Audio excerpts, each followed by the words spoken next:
Okay, hey Sean, I just recorded one of these that took 40 minutes. I'm gonna upload both if I can. This one's gonna be the Cliff Notes because I made a pretty fucking complicated site, sort of. I'm just gonna show it off. This one is the one that's running live on Heroku right now, so it's just deployed. Blah blah blah. React front end. I'm using something called Antizyme. I am not using Erlang or Cowboy. I guess Express must be running somewhere. Or Force Express is running somewhere, Node is running somewhere. Maybe Cowboy is in the background. I don't fucking know. There we go. Cool slide animation. Here's my create page. I'm not going to go through that. Well, I guess I will go through it. Oh, fuck. I'm just trying to do this briefly so you don't have to watch both of these videos. There's validation. This is cool.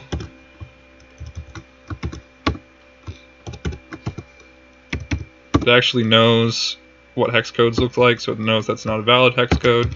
It knows that that is. And if I tell it to go left, bam, it goes left. Just words go there. You can see these are all the things that are live. I'm at Texas House right now. Rick and Tex are upstairs making obscene noises. All of this is covered more in depth in the other video, but as I said, it took 40 minutes, and I don't expect you to watch 40 minutes of me monologuing about my project. So this is show. Oh, these fields aren't editable. You can't edit them. This one is editable, and things will change. Like I can switch this to so it's going upward. I can hit the update gradients, and bam, it updates. I can delete as well. I don't want to delete that gradient. That's a nice gradient. I will. There you go. It's gone. I noticed a weird issue in the last recording that if I on the remote version, like on the one that's deployed, if I refresh the page, it does this. I don't know why it does that.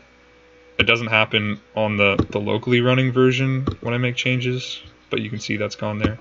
And I can go back, and then it works. If I go back all the way to home, I don't know what the story is with that. It's weird. You can copy out the CSS by clicking on the image, and it'll actually give you a CSS for that linear gradient, which is really cool. So that's kind of the gist of that. Yeah, this is super the Cliff's Notes. I'm not even going to go into the code other than to show you that there is the code. It's gradient backend, React backend, using a whole bunch of stuff. This is the thing handling the parallaxing and stuff. If you are interested in all the details, you can watch the other video. Like I said, I'm going to try to upload and link both.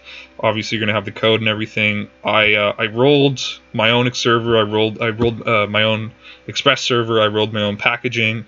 All of this pretty much from the ground up is me setting it up and fighting with it to do cool stuff. So there's only one package.json. You can run yarn dev from the home directory to get it all up and running, which it is right now. It's bundled using Parcel instead of Webpack. That's that. Yeah, those are the Cliff Notes highlights.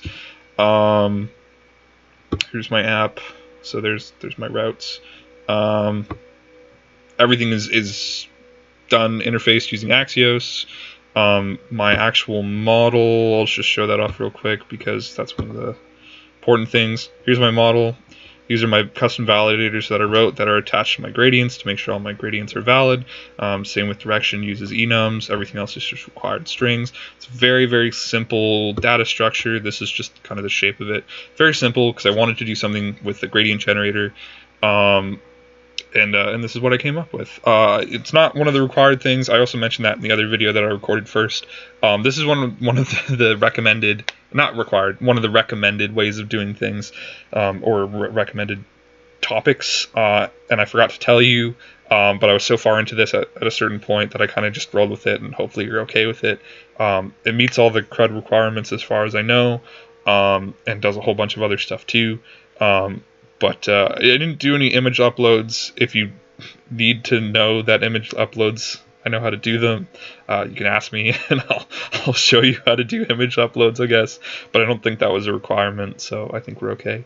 I did kind of specifically come up with this idea to avoid dealing with image uploads at the time because I just didn't want to. Okay, so I'm going to leave it at that. That's it. This is the short one. Can you believe it? This is the short one.